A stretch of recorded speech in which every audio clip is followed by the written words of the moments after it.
La noche del 5 de junio de 1944 fue antinaturalmente tranquila a lo largo del canal de Caen en Normandía.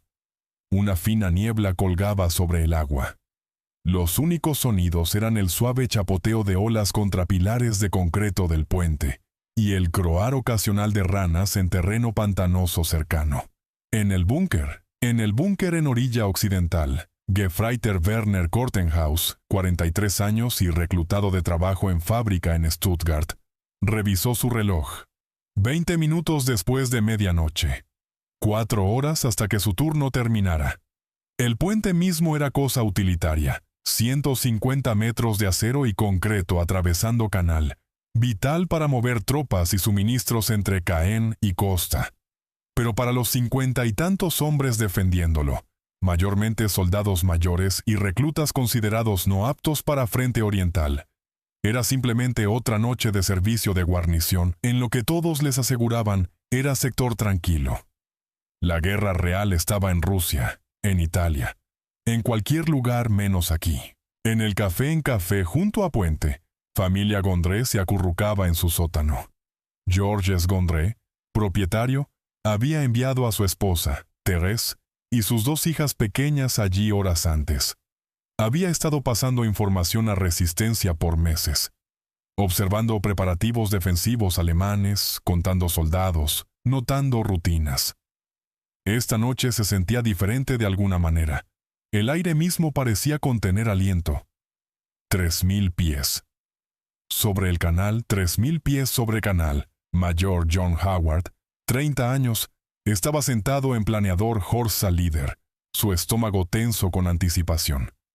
Detrás de él, 28 hombres de compañía de Segundo Batallón, Infantería Ligera de Oxfordshire y Buckinghamshire, sentados en silencio, sus rostros ennegrecidos con crema de camuflaje.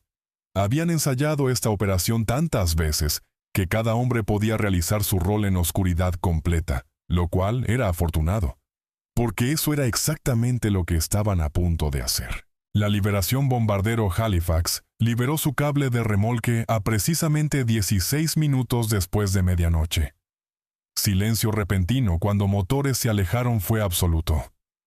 Sargento de Estado Mayor Jim Walworth, piloto, podía escuchar su propia respiración mientras empujaba nariz del planeador hacia abajo, apuntando a zona de aterrizaje que no podía ver. Guiado solo por su cronómetro y puntos de referencia que había memorizado de fotografías aéreas. 47 metros del puente. Ese era su objetivo. Aterrizar 47 metros del puente. Kortenhaus lo escuchó primero. En búnker alemán, Kortenhaus lo escuchó primero. Sonido extraño de prisa, como viento a través de árboles. Excepto que no había árboles cerca y noche estaba quieta. Salió, escudriñando oscuridad. Sonido creció más fuerte, más distinto. Algo se estaba moviendo por aire, algo grande, descendiendo rápido. «¿Was ist das?», llamó su voz incierta. «¿Qué es eso?». El planeador. Apareció. Planeador Horsa. Se materializó de oscuridad como pájaro monstruoso, sus alas negras contra cielo ligeramente más claro.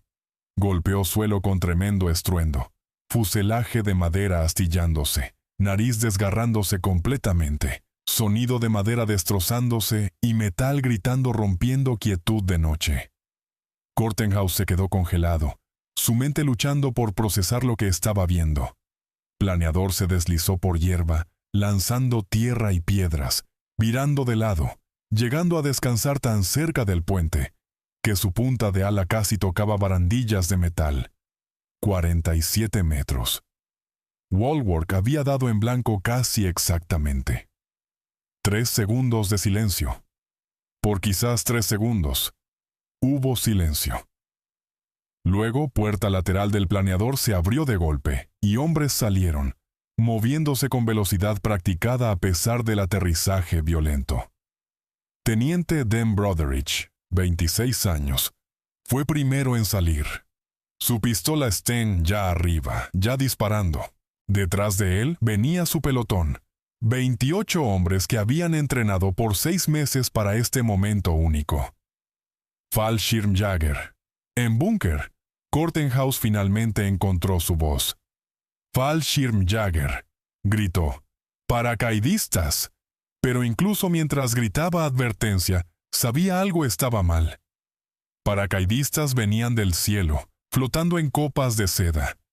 Estos hombres habían llegado en planeador, y ya estaban encima del puente, ya moviéndose, ya matando.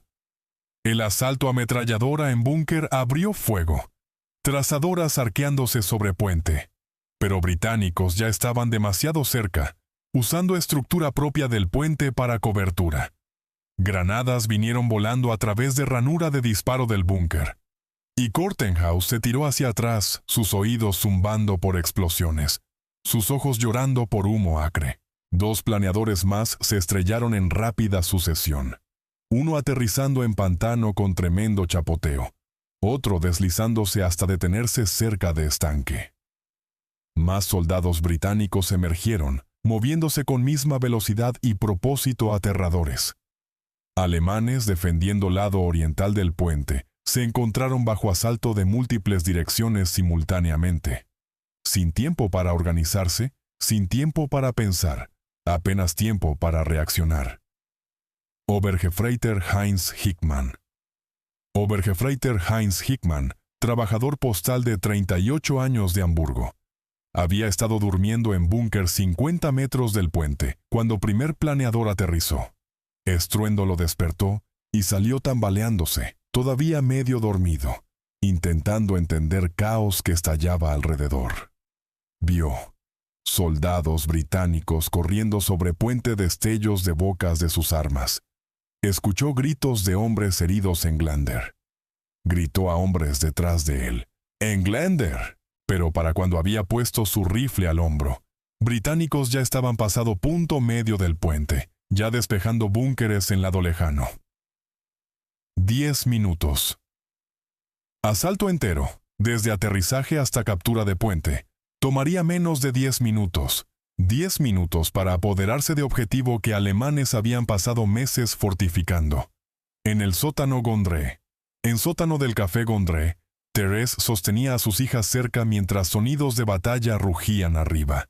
Explosiones, disparos, gritos en alemán e inglés. Susurraba oraciones en francés, preguntándose si sobrevivirían la noche, preguntándose si liberación finalmente había llegado, o si esto era solo otra incursión que traería terribles represalias. Teniente Brotheridge. En puente mismo, Teniente Brotheridge lideró carga hacia orilla oriental, disparando mientras corría. Posición de ametralladora alemana abrió desde trinchera cerca del café, y Brotheridge cayó, golpeado en cuello. Moriría minutos después. Primer soldado aliado muerto en día D, habiendo liderado a sus hombres a través del puente que había sido enviado a capturar. Pero sus hombres siguieron moviéndose. Sargento Wager. Thornton. Sargento Wager Thornton tomó mando, liderando asalto en posiciones alemanas restantes. Británicos se movieron con velocidad y violencia que abrumó a defensores. Estos no eran tropas de guarnición acostumbradas a servicio fácil. Estos eran infantería ligera de élite, entrenados específicamente para esta misión, moviéndose por oscuridad con confianza absoluta. Kortenhaus. Se rinde Kortenhaus, sus oídos todavía zumbando por explosiones de granadas, salió arrastrándose de búnker dañado para encontrar soldados británicos ya consolidando sus posiciones. Hombre joven, apenas 20 años por aspecto, apuntó pistola Sten a su pecho. Hande Hoch. Soldado británico gritó en alemán terrible: ¡Manos arriba! Kortenhaus levantó manos, notando absurdamente que soldado británico se veía tan aterrorizado como él se sentía. Manos del chico temblaban, su respiración rápida, sus ojos amplios, pero pistola nunca vaciló. Más prisioneros. Más soldados alemanes emergieron de sus posiciones, manos levantadas, algunos heridos, todos impactados. Les habían dicho que aliados vendrían eventualmente, pero habían esperado. Advertencia: bombardeo naval. Tiempo para prepararse. No esta aparición repentina de cielo nocturno. No esta violencia abrumadora entregada en silencio completo hasta último segundo. Hickman. Como prisionero, Hickman se encontró arreado junto con docena de otros prisioneros cerca de orilla occidental. Oficial británico, el que había liderado asalto, estaba organizando a sus hombres con eficiencia calmada, enviando a algunos a establecer posiciones defensivas, otros a revisar puente por cargas de demolición. Rostro del oficial estaba ennegrecido con crema de camuflaje, haciendo sus ojos parecer antinaturalmente blancos en oscuridad. ¿Sprechen Sie English? ¿Sprechen Sie English?, preguntó oficial. ¿Habla inglés? Uno de prisioneros, hombre joven llamado Carl Schumann, que había trabajado como traductor antes de guerra, asintió vacilante. Tenía 24 años, reclutado 2 años antes, asignado a este sector tranquilo por su mala vista. Dígales, dijo oficial, hablando lentamente, que si cooperan, no serán dañados. Dígales que somos paracaidistas británicos y esto es comienzo de invasión de Francia. Dígales que guerra terminó para ellos. Schumann tradujo, su voz temblando. Algunos prisioneros alemanes se veían aliviados. Otros se veían atónitos, incapaces de procesar lo que estaban escuchando. ¿La invasión? ¿Aquí? ¿Ahora? ¿Sin advertencia? Mayor John Howard. Mayor John Howard, habiendo emergido de su planeador con nada peor que moretones, se movió entre sus hombres, revisando bajas. Asegurando que Puente estaba seguro, 2 de sus hombres estaban muertos, incluyendo Brotheridge, y varios estaban heridos. Pero Puente estaba tomado, intacto, listo para tanques que vendrían después. Sacó su radio y envió señal de éxito, Ham and Jam, contraseña que significaba que ambos puentes estaban capturados. Cuartel General Regimental Alemán. En Cuartel General Regimental Alemán en Ranville, 3 kilómetros de distancia, oficial de servicio recibió primeros informes confusos. Un puente bajo ataque. Planeadores, soldados británicos. Oficial, capitán llamado Klaus Holler, intentó dar sentido a información. ¿Planeadores? ¿Cuántos? ¿Dónde exactamente? Comenzó a hacer llamadas telefónicas, intentando organizar contraataque, pero en confusión y oscuridad. Tomaría tiempo movilizar tropas, tiempo entender lo que estaba sucediendo. De regreso al puente.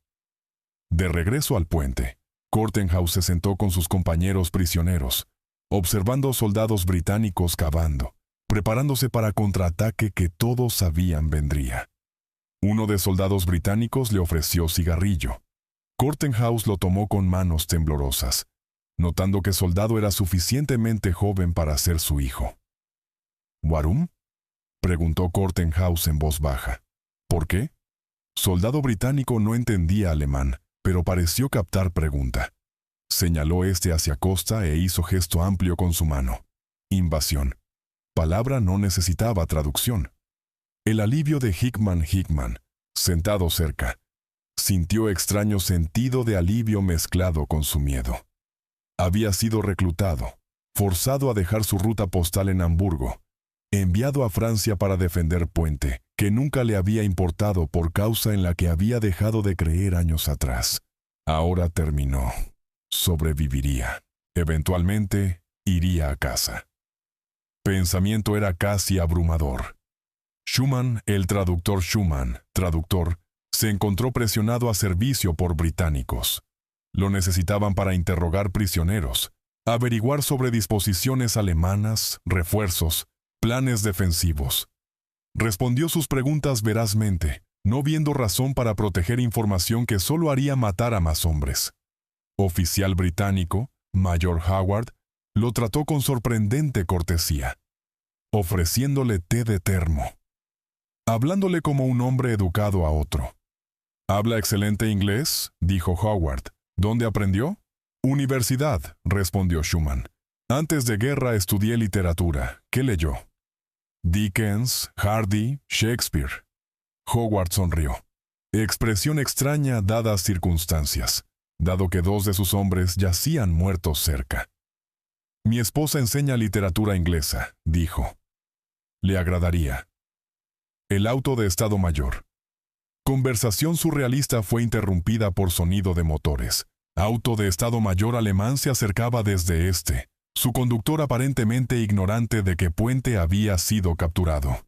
Soldados británicos lo dejaron acercarse, luego abrieron fuego. Auto viró, se estrelló en zanja. Ocupantes salieron tambaleándose, manos levantadas, uniéndose a grupo creciente de prisioneros. Uno de ellos era mayor, Hans Schmidt, oficial nominalmente al mando de defensas del puente. Había estado en Ranville, atendiendo asuntos administrativos cuando ataque vino. Ahora estaba ante Howard, su rostro mezcla de ira y humillación. Interrogación de Schmidt. A través de Schumann, Howard le preguntó sobre refuerzos alemanes, posiciones defensivas, sistemas de comunicación. Schmidt se negó a responder al principio, citando su deber como oficial.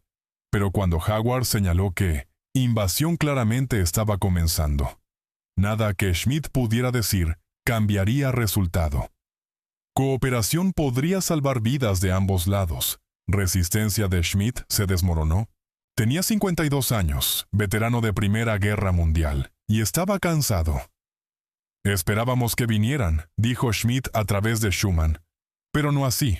No en noche, no en planeadores. Esperábamos bombardeo, cañones navales, lanchas de desembarco en playas. Esperábamos advertencia. Ese era más bien el punto, dijo Howard secamente. Más prisioneros. Mientras noche avanzaba, más prisioneros alemanes fueron traídos. Algunos eran desafiantes, algunos estaban aliviados, algunos estaban simplemente confundidos. Grupo de reclutas polacos, forzados a servicio de Wehrmacht, estaban abiertamente felices de rendirse, hablándose entre sí en polaco rápido, sonriendo a pesar de sus circunstancias. Friedrich Müller, un soldado alemán joven, apenas 18 años, no podía parar de llorar. Su nombre era Friedrich Müller, y había sido reclutado 6 meses antes, enviado a Francia después del más breve entrenamiento. Nunca había disparado su rifle en combate antes de esta noche, y cuando británicos habían venido cargando de oscuridad, se había congelado, incapaz de moverse, incapaz de pensar. Ahora estaba sentado con cabeza en manos, hombros temblando, mientras prisioneros mayores intentaban consolarlo. Quiero ir a casa, seguía diciendo. Solo quiero ir a casa. Sargento británico, escuchando angustia del chico, incluso sin entender palabras, le trajo agua y manta. Sargento tenía quizás 22 años él mismo, no mucho mayor que Müller, pero se movía con confianza de veterano. Dijo algo en inglés, su tono gentil, y Müller levantó vista, no entendiendo palabras, pero entendiendo amabilidad. La realización de Kortenhaus observó estas interacciones con creciente sentido de irrealidad. Le habían dicho que británicos eran brutales, que dispararían a prisioneros, que no mostraban misericordia. Pero estos hombres, estos paracaidistas que habían aparecido de noche y capturado Puente en minutos, estaban tratando a sus prisioneros con decencia sorprendente. Eran profesionales, eficientes, pero no crueles. Son solo soldados, dijo en voz baja a Hickman, como nosotros, solo soldados haciendo sus trabajos. Mejor entrenados, sin embargo, asintió Hickman, mucho mejor entrenados. El entrenamiento, eso era innegable. Velocidad y coordinación de asalto británico había sido notable. Cada hombre había sabido exactamente qué hacer, exactamente a dónde ir. No había habido vacilación ni confusión, solo ejecución suave de plan bien ensayado. Hacía que defensa alemana se viera amateur en comparación, lo cual quizás había sido. Amanece. Mientras amanecer se acercaba, sonido de motores pesados retumbó en distancia. Tanques alemanes, finalmente movilizándose para contraataque. Soldados británicos se tensaron, revisando armas, preparándose para lucha que sabían vendría. Prisioneros fueron movidos a ubicación más segura, lejos del puente, mientras hombres de Howard preparaban armas antitanque. La posición extraña de Schumann, todavía sirviendo como traductor, se encontró en posición extraña. Era prisionero, pero también era útil, necesitado. Se movió entre británicos y prisioneros alemanes, traduciendo preguntas y respuestas, ayudando a prevenir malentendidos que podrían hacer matar a alguien. ¿Qué nos pasará?, preguntó uno de prisioneros alemanes. ¿Después de invasión? Schumann no tenía respuesta. Campos de prisioneros, probablemente, años de cautiverio. Pero comparado con morir en frente oriental, comparado con matadero de batallas finales de guerra, no parecía peor destino. El contraataque alemán esperado vino al amanecer. Tanques e infantería moviéndose hacia Puente. Pero para entonces, refuerzos británicos estaban llegando. Paracaidistas de zonas de lanzamiento principales, enlazando con fuerza de Howard cañones antitanque siendo posicionados. Balance de fuerzas estaba cambiando rápidamente. Desde su posición lejos del puente, prisioneros alemanes podían escuchar batalla pero no verla. Sonido de cañones de tanque. Traqueteo de ametralladoras, estruendo de morteros. Continuó por horas, confuso combate cuerpo a cuerpo en luz temprana de mañana. Pero Puente aguantó. Británicos aguantaron. Las gaitas para media tarde, sonido de gaitas flotó sobre Puente. Comandos de Lord Lovat estaban llegando de Playa Sword, habiendo luchado su camino tierra adentro. Gaitero Bill Millin marchó sobre Puente, tocando Blue Bonnets Over the Border. Sonido surrealista en medio de carnicería de guerra. Enlace entre fuerzas transportadas por mar y aerotransportadas estaba completo. Kortenhaus se rompe. Kortenhaus, escuchando gaitas, sintió algo dentro de él romperse. Terminó. No solo batalla por Puente, sino guerra misma, al menos para él. Aliados estaban en tierra. Estaban moviéndose tierra adentro. Y nada iba a detenerlos ahora. Lo había sabido intelectualmente desde el momento en que primer planeador había aparecido de oscuridad, pero ahora lo sentía emocionalmente. Alemania había perdido. En el Café Gondré. En Café Gondré, Thérèse emergió de sótano para encontrar soldados británicos en su café. Mayor Howard, siempre caballero, se disculpó por intrusión y daño. Thérèse, dándose cuenta de que liberación verdaderamente había llegado, que su familia había sobrevivido, estalló en lágrimas. Sacó botellas de champán que había escondido de alemanes, botellas guardadas para exactamente este momento, y las compartió con soldados británicos que habían liberado su hogar. La marcha. A campos de prisioneros alemanes fueron marchados ese día, comenzando su viaje a campos de P.O.W. en Inglaterra. Mientras caminaban, pasaron tropas británicas moviéndose tierra adentro. Flujo interminable de hombres y vehículos, poderío de invasión aliada rodando adelante. Algunos prisioneros miraron esta demostración de fuerza con desesperación. Otros miraron con tipo de alivio. Guerra terminaría ahora. Seguramente tenía que terminar. Los pensamientos de Schumann. Schumann, caminando en columna de prisioneros, pensó en su conversación con Mayor Howard sobre literatura y esposas y extraña civilidad que podía existir incluso en medio de guerra. Los recuerdos de Kortenhaus. Kortenhaus pensó sobre soldado británico joven que le había apuntado pistola con manos temblorosas. Sargento que había dado manta a chico alemán llorando. Gaitero que había tocado sus gaitas en Puente, que había sido comprado con sangre. Después de la guerra, años después de guerra, Schumann escribiría sobre esa noche. Sobre sonido de planeadores viniendo de oscuridad. Sobre velocidad y violencia de asalto. Sobre extraña amabilidad de captores hacia capturados. Escribiría sobre cómo guerra revelaba tanto lo peor como lo mejor en gente, a veces en mismo momento, a veces en misma persona. Kortenhaus. Regresa a casa. Kortenhaus regresaría a su trabajo en fábrica en Stuttgart. Reconstruiría su vida en Alemania devastada. Rara vez hablaría de sus experiencias de guerra, pero a veces, en noches tranquilas, recordaría. Sonido de ese planeador apareciendo de ninguna parte. Terrible aterrizaje estrellado. Soldados británicos emergiendo con tal velocidad y propósito. Soldado joven con manos temblorosas. Cigarrillo compartido en oscuridad. Momento en que se dio cuenta guerra había terminado para él. La nueva vida de Hickman. Hickman iría a casa a Hamburgo para encontrar su ciudad en ruinas, su ruta postal obliterada por bombardeo. Ayudaría a reconstruir. Llevaría correo de nuevo por calles que estaban lentamente recuperándose, y diría a sus hijos, cuando fueran suficientemente mayores para entender, que había sido capturado en día D, en Puente en Normandía, y que soldados británicos que lo capturaron lo habían tratado con decencia inesperada. El viaje de Friedrich Müller, chico llorando. Pasaría 3 años en campo POW en Inglaterra. Aprendería inglés. Eventualmente emigraría a América después de guerra.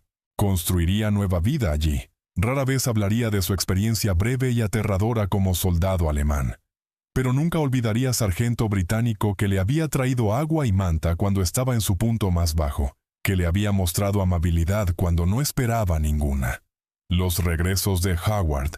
Y Major John Howard regresaría a Puente Pegasus muchas veces después de guerra. Asistiría a reuniones y conmemoraciones. Conocería a algunos de soldados alemanes que lo defendieron. Estrecharían manos, estos viejos enemigos. Compartirían recuerdos de esa noche. Se maravillarían de cuán jóvenes habían sido todos. Cuánta historia había girado en esos 10 minutos de violencia en oscuridad. El puente, hoy puente mismo, se convertiría en símbolo, monumento a comienzo del fin de guerra en Europa. Renombrado Puente Pegasus, después de emblema de caballo alado de fuerzas aerotransportadas británicas, se pararía como recordatorio de momento cuando liberación de Europa Occidental comenzó, cuando hombres cayeron del cielo en planeadores de madera y cambiaron curso de historia. Esa noche. Pero esa noche, en esos primeros momentos confusos después de aterrizaje, defensores alemanes no tenían sentido de historia o simbolismo. Solo tenían confusión y miedo. Impacto de violencia repentina. Realización de que sector tranquilo ya no era tranquilo. Habían gritado advertencias en oscuridad. Habían luchado brevemente contra probabilidades abrumadoras. Se habían rendido a enemigo que resultó no ser monstruos de propaganda, sino simplemente soldados, hombres jóvenes haciendo su deber, profesionales y eficientes, pero no innecesariamente crueles. ¿Was ist das? ¿Was ist das? Había gritado Kortenhaus cuando primero escuchó Planeador. ¿Qué es eso? Era comienzo del fin. Era historia llegando en noche. Sin advertencia, sin misericordia, pero también sin crueldad innecesaria. Era guerra en su forma más pura, violenta y aterradora, pero finalmente humana. Era momento cuando largo camino a victoria comenzó. Comprado con vidas de hombres como Dan Brotheridge, asegurado por coraje de hombres como John Howard, presenciado por hombres como Werner Kortenhaus, que llevarían memoria de esa noche por resto de sus vidas. El puente. Todavía está puente, todavía está hoy, aunque original fue reemplazado y movido a museo. Pero sitio permanece, marcado y recordado. Lugar donde historia casi puede sentirse en aire. Y a veces, en noches tranquilas, casi puedes escuchar sonido de planeadores viniendo de oscuridad, gritos de hombres en alemán e inglés. Comienzo del fin de noche más larga del siglo XX. Conclusión. Si esta historia de coraje y miedo, de soldados de ambos lados haciendo su deber, de puente que cambió historia, te ha conmovido, suscríbete a Historias del Frente Mundial ahora mismo. Presiona ese botón de me gusta y comparte esto con cualquiera que quiera entender lo que defensores alemanes experimentaron cuando planeadores británicos vinieron de oscuridad. Deja un comentario. ¿Cómo habrías reaccionado en posición de Kortenhaus? ¿Y desde dónde en el mundo nos estás viendo? Gracias por ver y te veremos en el próximo.